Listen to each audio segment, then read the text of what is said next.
মারা যাওয়ার পরে সম্পত্তির হিসাব নেনেওয়ালার অভাব হবে না। জায়গা কোথায় কতটুকু আছে এটা খোঁজার জন্য মানুষের অভাব হবে না, কিন্তু জিয়ারত করার জন্য বড় মানুষের অভাব হয়ে যাবে। জিয়ারত করার জন্য মানুষের অভাব হয়ে যাবে।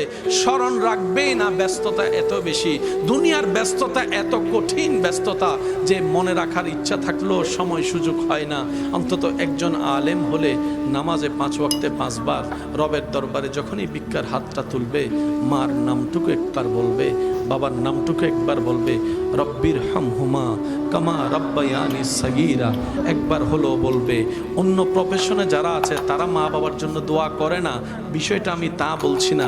আমি বলতে চাচ্ছি একজন আলেম যদি হয়, একজন হাফেজে কোরআন যদি হয় এবং আল্লাহ ওয়ালা যদি হয়, তখন তার অন্তরে মা বাবার জন্য শ্রদ্ধা আরো বেশি হয়ে যাবে, আদব আরো বেশি হয়ে যাবে, শরণাসও বেশি হয়ে যাবে, রবের দরবারে দোয়া কবুলের পার্সেন্টেজও বেশি হয়ে যাবে। সুবহানাল্লাহ। চোখ কিন্তু খুবই খারাপ জিনিস।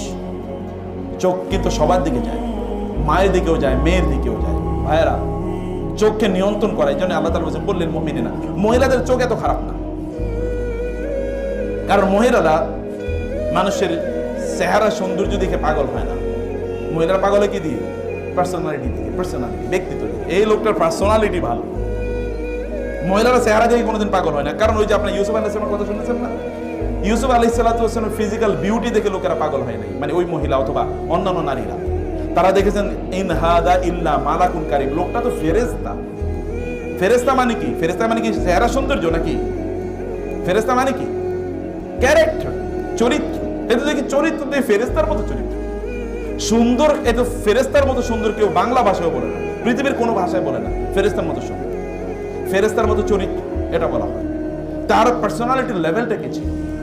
আর পুরুষরা তো একটু চেহারা সুন্দর দেখলে কি আসলে মুসলমান নাকি কাফের নাকি হিন্দু না বৌদ্ধ, এ কি আসলে কোন দিকে তাকায়? এর কি তার মেয়ের বয়সী নাকি তার মায়ের বয়সী? কোনো দিকে তাকায় না।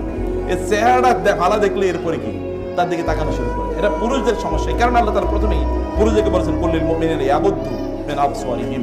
ইসলামের মৌলিক জিনিসগুলোর জন্য গুরুত্বপূর্ণ। ওদের অন্তরে শয়তানের বিরুদ্ধে যুদ্ধ করার ভালোবাসা তৈরি করে দেয়।